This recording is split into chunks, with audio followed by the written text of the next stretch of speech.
You've heard the promise, right? This idea that you can be your own boss, make a fortune, all from your own living room. Sounds pretty great, doesn't it?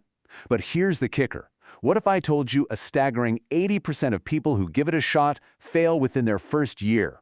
Yeah, that's the huge paradox of day trading. And today, we're going to separate that exciting dream from the cold, hard reality. So that really gets to the heart of it, doesn't it? Is this thing a golden ticket to easy money, or is it a fast track to financial disaster? And here's the wild part. The answer is, well, it's kind of both. The difference between making it and breaking it isn't about luck. It all comes down to a super disciplined method that honestly, most people just aren't willing to follow. So, let's jump in and break down what that really looks like. Okay, first things first. Let's talk about the dream. I mean, you've seen it, I've seen it, the pictures online of a laptop on some beautiful beach, the constant notifications of big profits rolling in, the freedom to live your life completely on your own terms. That's the hook, right? That vision is what pulls so many people in. But you gotta ask yourself, is it real or is it just really good marketing? And this quote from Day Trading for Dummies, man, it just nails that whole fantasy. Be your own boss, beat the market. It sounds so empowering, you know? But here's the thing, the market doesn't care one bit about your dreams. It's a battlefield. And if you just walk in there without a plan, you're gonna get eaten alive.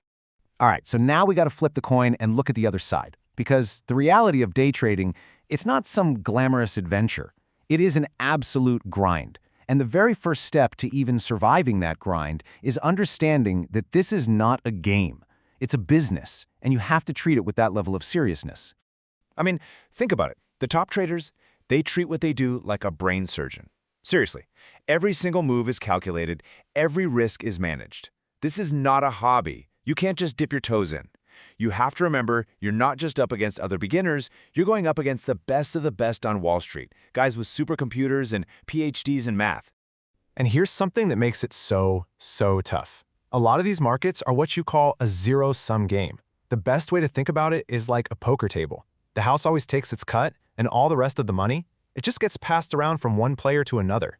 So you're not actually creating new value, you're just fighting over the same pot of money. And let me tell you, the people sitting across from you, they're sharks. There's this old saying on the street, and it sounds kind of harsh, but it is totally on the money. See, when the market's booming and everything's going up, everyone feels like a genius, right? But as the saying goes, when the tide goes out, you find out who's been swimming naked. When things turn south, that's when the money flows from the newbies to the pros, the so-called rightful owners who actually put in the work and earned it. Which leads to a really important question you've got to ask yourself. Are you trying to be a trader, an investor, or a gambler? The lines between them can get really blurry, but knowing the difference here is, and I'm not kidding, the key to survival. So let's actually unpack what separates these three things. Okay, so this chart breaks it down perfectly. An investor, that's like a farmer. You plant your seeds and you wait patiently for them to grow over months or even years. A gambler? Well, they're at the casino, just hoping for a lucky roll, driven by emotion and excitement. A day trader, though, they're like a sniper. They wait and wait for that one perfect shot, take it with total precision, and then they're gone. It's a game of quick, calculated moves. So what kind of person actually makes it as a day trader? The research points to a really specific mix of personality traits. First, you've got to be independent, like a lone wolf, totally comfortable making these huge decisions all by yourself. You also need to be quick on your feet, able to process a ton of info and act on it in a split second. And maybe most important of all, you have to be decisive. Because in this game, if you hesitate, you're toast. Okay, if you take away only one thing from this, let it be this. You must have a plan. The market is just a giant ocean of fear and greed. And your plan? That's your life raft. Without one, you're basically a ship with no rudder, just getting tossed around by the waves with no control. And we're not just talking about one plan here. You actually need two. Your business plan, think of that as your big picture roadmap. It's your career goals, your whole journey. But your trading plan, that's your turn-by-turn GPS for today. It tells you exactly what to trade and precisely when to get in and get out.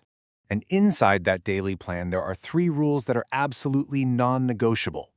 First, you have to know your exact entry and exit points before you even think about placing a trade.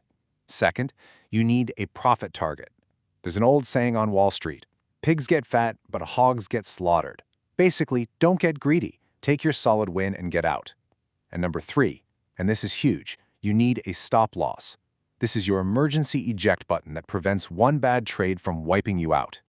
All right, so we've hit the dream, the reality, and the method. But there's one last thing we have to talk about, and that's the odds. Because even with the perfect plan, you're still playing a game of numbers. And I'm just going to be straight with you, the numbers are not on your side. This number right here, this is the one that separates the dreamers from the people who are serious. 80%. Just let that sink in for a second. That is what you are up against.